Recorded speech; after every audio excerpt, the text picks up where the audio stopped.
ते भारतीय जनता पक्षाच्या वतीने मालाड विधानसभा आणि भारतीय जनता पक्षाचे युवा मोर्चाच्या वतीने आज आंदोलन ठेवलेलं आहे। या ठिकाणी आपण बघतोय या देशाला, या संपूर्ण जगाला अभिमान असलेल्या स्वातंत्र्यवीर सावरकरांचा या ठिकाणी पुतळा उभा आहे आणि त्या पुतळ्याचं अनावरण या ठिकाणचे आदरणीय खासदार पियुष गोयलजी यांच्या हस्ते झालं आणि याला जो संपूर्ण निधी प्राप्त झालेला आहे तो आदरणीय या ठिकाणचे तत्कालीन पालकमंत्री मंगलप्रभात लोढाजी यांच्या वतीने झालेला आहे। याला संपूर्ण प्रयत्न त्याची तर या ठिकाणी हा पुतळा उभारला, याला संपूर्ण मान्यता घेऊन प्रस्ताव ठेवण्याचं काम या ठिकाणच्या स्थानिक नगरसेवक योगिता कोळी यांनी केलं, त्याला संपूर्ण सहकार्य या तिवारा यांनी केलं आणि संपूर्ण हिंदू धर्माला अभिमान असा पुतळा सर्व अटी शर्ती याची पूर्तता करून या ठिकाणी हा पुतळा उभारलेला आहे। परंतु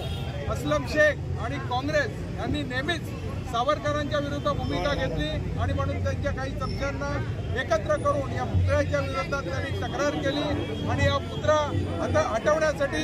त्यांनी निवेदन केलेलं आहे। मी या ठिकाणी एवढंच सांगतो, हा पुतळा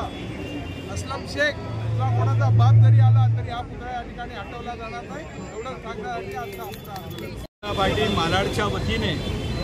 स्वातंत्र्यवीर सावरकरांच्या पुतळ्याविषयी काँग्रेसने जे काही तक्रार करायला सुरुवात केली आहे त्याच्याविरुद्ध आम्ही आज या ठिकाणी आंदोलन केलं। ही फक्त चुणूक आहे, ही फक्त सुरुवात आहे। जर यानंतर काँग्रेसच्या कुठल्याही पदाधिकाऱ्याने मालाडमध्ये जर सावरकरांच्या विरोधात काही वक्तव्य केलं तर मग भारतीय जनता पार्टी काय आहे ते त्यांना कळेल। राजकारण आहे, तुम्हाला भारतीय जनता पार्टीला विरोध करायचा आहे तुम्ही जरूर करा, ही लोकशाही आहे,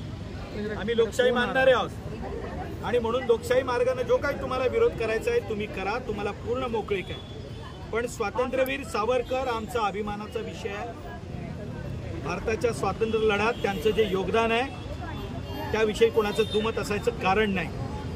आणि काँग्रेसने नेहमी स्वातंत्र्यवीर सावरकरांचा अपमान केला आणि म्हणून आम्ही आज या ठिकाणी ही जाहीर सूचना देण्यासाठी जमलेलो आहोत की लोकशाही मार्गाने भारतीय जनता पार्टीला तुम्हाला दोष द्यायचा असेल तुम्ही देऊ शकता, पण जो आमच्या स्वाभिमानाचा विषय त्याविषयी जर वक्तव्य केलं तर मग भारतीय जनता पार्टी आपल्या पद्धतीने उत्तर देईल, एवढंच आज आम्ही या ठिकाणी सांगितलं।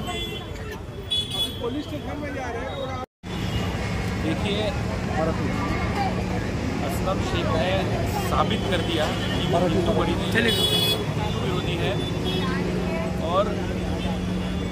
महाराष्ट्र विरोधी है और भारत विरोधी। स्वतंत्रवीर सेनानी, स्वतंत्रवीर सैनिक स्वतंत्रवीर सावरकर जी के खिलाफ वो और उनके चमचे मिलकर जो ये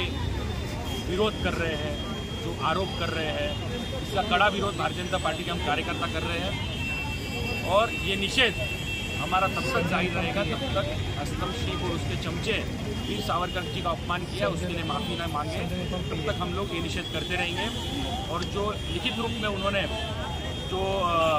पुलिस प्रशासन या बीएमसी में जो तकरार की है वीर सावरकर जी के पुतले के खिलाफ, वो लिखित